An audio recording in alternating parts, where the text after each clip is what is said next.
ఎప్పుడు కుదిరితే అప్పుడు క్లాస్‌కి రామ్మా పర్వాలేదు. నీకు ఏ అవసరం వచ్చినా నన్ను అడుగు. నేను డెఫినెట్‌గా నీకు హెల్ప్ చేస్తాను. క్లాసులు కూడా నీకు స్పెషల్ క్లాసులు చెప్తానని ఆ లెక్చరరు ఆ స్టూడెంట్‌కి భరోసా ఇచ్చి పంపిస్తాడు. ఈ కథ ఇక్కడితో అయిపోయిందని మనం అనుకుంటాం. ఇది జరిగింది 5, 6 ఇయర్స్ బ్యాక్.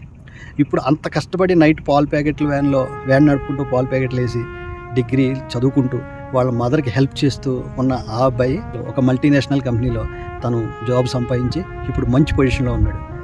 ఇప్పుడు ఆ లెక్చరర్ ఎప్పుడైనా సరే ఎక్కడ కనిపించిన అబ్బాయి గురించి ఆ లెక్చరర్ చెప్తానే ఉంటాడు. ఆ లెక్చరర్ అందరికీ ఏం చెప్తాడు తెలుసా?